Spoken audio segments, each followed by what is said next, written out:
सुद्धा तुमच्या नाव समोर यायला लागले, नेमकं पंढरपूरची काय भूमिका आहे, कधीपर्यंत स्पष्ट होईल? नाही, आमची भूमिका क्लिअर आहे. आम्ही भारतीय जनता पक्षाच्या चिन्हावर आम्ही लढतोय. आमची उमेदवारी जवळजवळ निश्चित झालेली आहेत आणि नगराध्यक्ष पदाचाही उमेदवार आमचा जवळजवळ निश्चित झालेला आहे. आणि आज उद्या आम्ही संबंधित नगराध्यक्षाचं नाव, उमेदवाराचं नाव आम्ही जाहीर करू आणि आमची नगरसेवकांची, आमच्या उमेदवारांची यादी आम्ही जाहीर करू. जो उमेदवार निश्चित झाला आहे तो भाजपाचाच असणार आहे का इतर पक्षाचा कुठला असणार? जो उमेदवार आम्ही निश्चित करतोय तो 100% भाजपचा असेल. भारतीय जनता पक्षामध्ये तो काम करत असलेला असेल आणि अशाच उमेदवाराला आम्ही पंढरपूरची उमेदवारी देणार आहोत. पंढरपुरात विरोधी आघाडी खूप मोठ्या स्ट्रॉंग झाली होती भाजपच्या विरोधात. आता जे काही इंजेक्शन मिळालंय त्यामुळं विरोधात हे झाले भाऊ काय नाही. आता विरोधक पहिल्यापासून सांगतात आम्ही भक्त नाही, मला माहिती नाही काय, परंतु वेगवेगळ्या विचाराची लोक एकत्र येतात, वेगवेगळ्या डीएमची लोक एकत्र येतात, तेव्हा अशा पद्धतीच्या घटना घडतात. प्रत्येकाला वेगळा स्वार्थ आहे, प्रत्येकाची वेगळी भूमिका आहे. त्यामुळं प्रत्येकजण आपल्याला सुरक्षित ठेवण्याचा प्रयत्न करतोय आणि त्याचा परिणाम म्हणून आपण बघतो की समोर एक वाक्यता नाही.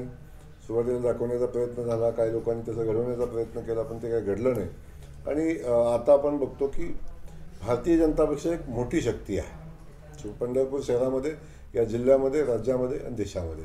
त्यामुळं भारतीय जनता पक्ष खूप सक्षमपणे ही निवडणूक लढवेल आणि पंढरीच्या नगरीचा नगराध्यक्ष हा भारतीय जनता पक्षाचा कमळ चिन्हावरचा सोयी, याच्यामध्ये कुठली शंका नाही. अजित पवारांची राष्ट्रवादी अनेक ठिकाणी सोबळावर लढण्याची तयारी करते. त्याच्या उमेदवाराच्या युतीबाबत काही चर्चा?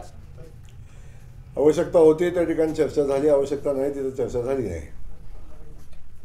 उमेदवारांची यादी कधी होणार आहे आणि 12 पैकी किती ठिकाणी नगराध्यक्षपद कमळ चिन्हावर लढलं जाणार आहे? बहुतांश ठिकाणचे उमेदवार जवळजवळ निश्चित झालेले आहेत. काही नगरसेवकांचे उमेदवार फायनल होत आहेत आणि मी पक्ष म्हणून या जिल्ह्यातल्या 12च्या 12 ठिकाणी नगराध्यक्षपदाचे उमेदवार हे कमळ चिन्हावरचे असतील आणि त्यासोबत त्या विभागामध्ये, त्या गावामध्ये आम्ही स्थानिक पक्षांना काही सोबत घेऊन आघाडी आम्ही करू, परंतु नगराध्यक्ष हे चिन्ह असतील.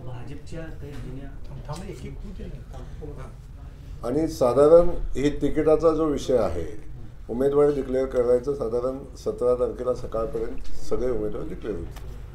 भाजपच्या काही जुन्या कार्यकर्त्यांनी मीटिंग घेतली होती, त्यांनी मागणी केली आहे की उमेदवारी मिळावी म्हणून, तर तसा काय विचार होणार आहे का? कारण इच्छुक खूप आहेत आणि काही भारतीय जनता पक्षाचे जुने नवे सगळे कार्यकर्ते एकत्र येऊन निवडणूक करतील. ज्या ठिकाणी उमेदवारी मागण्याचा अधिकार सगळ्यांना आहे, पक्षश्रेष्ठी जो उमेदवार देतील ते सगळे मिळून काम करतील. त्यामुळं जुन्या नव्याचा वाद या निवडणुकीत राहणार नाही. आज करमाळ्यात शिंदे सेनेच्या अनेक पदाधिकाऱ्यांनी उमेदवारासह राजीनामे दिलेले आहेत, आपल्याकडे यायचे का? आता या संदर्भातली माहिती मी अजून घेतलेली नाही. कोणी राजीनामे दिले आणि कोणी दिग्विजय बागल त्यांचे 55 शाखा प्रमुख आणि जवळपास 20,000 नोंदणी केलेली त्यांची सभासद. आपल्याला मी सांगतो की दिग्विजय बागल भारतीय जनता पक्षामध्ये येतील, त्यांचा प्रवेश भारतीय जनता पक्षामध्ये होईल आणि ते भारतीय जनता पक्षासोबतच काम करतील. पंढरपूर नगराध्यक्षपदासाठी ऐन वेळेस उमेदवार बाहेरचा घेण्यात येईल अशी चर्चा आहे. खरं तर म्हणजे योग्य आहे का म्हणजे ही चर्चा?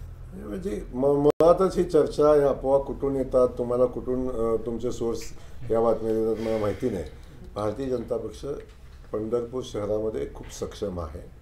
भारतीय जनता पक्षाकडे खूप सकस आणि सक्षम कार्यकर्ते आहेत आणि या ठिकाणी भारतीय जनता पक्षाला आयात उमेदवाराला उमेदवारी देण्याचं कुठलं कारण नाही. भारतीय जनता पक्षाचा उमेदवारच या ठिकाणी निवडणूक लढवेल. थँक्यू. कोट्यवधी रुपयाची जमीन हडप केल्याचा आरोप केला भाऊ. आपण अकलूजमध्ये भयमुक्त व्यापारी असं नारा दिला होता, त्यांच्यासोबत राहू. नाही, अशा पद्धतीनं काय घडलं असेल तर 100% चुकीचं आहे.